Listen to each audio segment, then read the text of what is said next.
Hey guys, it's Jason with the Board Game Mechanics, and today we're going to take a look at an abstract puzzle game called Ubongo. Ubongo? Bongo? I don't know. It's this.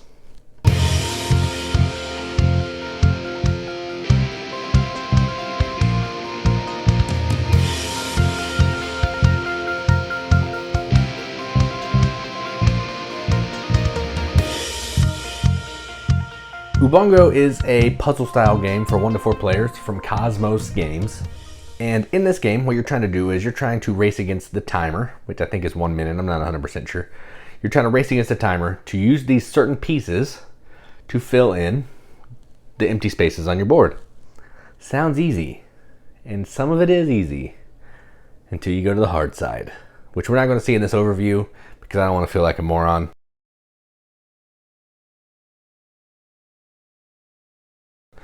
But yeah, if you're into that and you want that challenge, go to the 4-piece side. So that's enough talking. Let's just go down to the table, see how it works. All right, so here's a game of Ubongo. I'm not sure how you say it, so I'm going to call it Ubongo. Set up how you would set up a 2 or more player game, but I'm only going to show you 1 player here because it's going to be really hard for me to do real time with multiple players. So to set up, you're going to put out the scoreboard here. You're going to put all these blue gems here, all the amber gems over here. You're going to give each player 12 pieces, which will be all laid out. I mean, they can lay them however they want, but these are the 12 pieces. And you're going to take 1 board. I have 3 boards here, just in case I get ambitious. The boards are going to have an easy side, which uses 3 shapes, and a hard side, which uses 4 shapes. I'm going to do the 3 side because I don't want to feel like a dummy when we're doing this. So once we're all set up, we're going to play.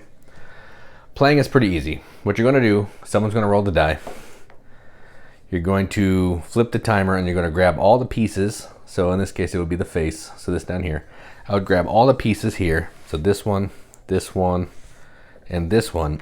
And what I'm trying to do is I'm trying to cover all these pieces or all these shapes on here with this board.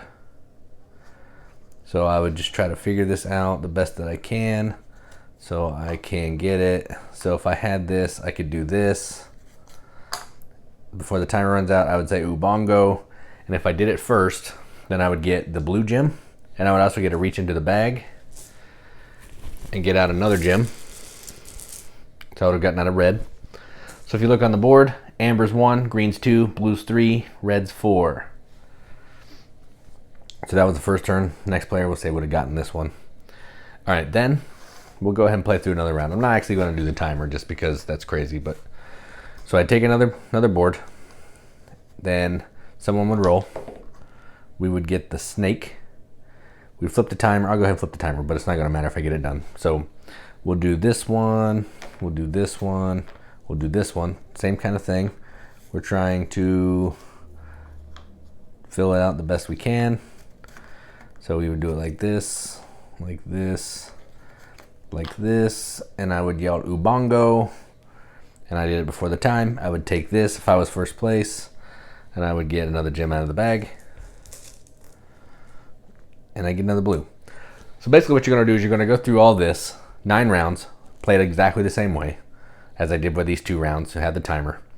And then at the end of the 9 rounds, whoever has the most points in gems, I always say gem. Gem's not, that's a guy, not these. Whoever has the most gems will be the winner. So if the game ended right here, this second player would have these. So if we only played 2 rounds, we wanted to have a short game. Second player would have grabbed these 2. I would have the most because I have 4, 7, 10, 13, and they have 2, 3, 4, 5. So 13 to 5. So I would have been the winner. So that's how you play Ubongo. Let's go up the top, see what you think about it. All right, well, that was Ubongo. Normally, up at the top, let me say here, I'm not a huge fan of abstract games. Back in the day, I used to play Pente, Othello, stuff like that. So I think I've just had my fill of abstracts. I've moved on to more cardboardy, more strategy goodness.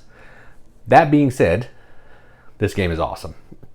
I played 3 games in a row with this. I played twice on the easy side and once on the hard side, and whoa, that hard side made me feel dumb. It only adds one more piece, because on the overview I showed you 3 pieces. You're trying to fill out the board. On the other side there's the 4 piece, and man, that 4th piece really adds some challenge. I'm just not up for that yet, so I'm going to just hang out on the 3 piece side and just have some fun with it. So you saw what this game is. All this game is about is what I showed you. You're going to roll a die, you're going to flip the timer, you're going to grab the certain pieces that you're supposed to use, and you're trying to fill in your board before everybody else.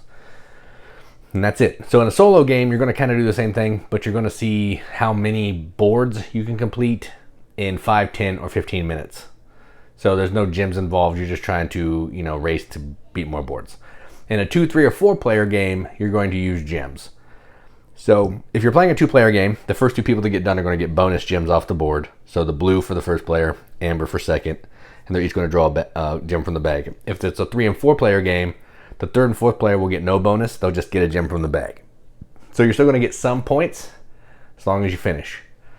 So, if I get second and I get 2 ambers, I get 2 points, where you could get last and get a red and get 4 points. You can still get more points than me, and you don't have to stress yourself out as much. So that's kind of a cool equalizer, just some randomness. Makes it a little more fun because you never know what you're going to pull out of that bag. This game's cool. It's just component, like little chits, cardboard, polyomino chits, thick cardboard boards. The gems are really cool. The score tracker is really neat. The die is cool because it's just random faces that match the faces on the board. So the production is fine for what it is. It doesn't need to be great because it's a cool little fun abstract game. But yeah, this is good. I like it. So I'm going to give this a BGM accepted seal. I'm going to give this a 7 out of 10 on BGG, which is a 3.5 out of 5 wrenches on our arbitrary wrench scale. That means absolutely nothing, but we like to give it to games that we enjoy because it makes it feel good. It makes us feel like we're making a difference in these dark times that are COVID 2020. So yeah, that was Ubongo from KOSMOS. I'm Jason with the Board Game Mechanics, and as always, keep gaming.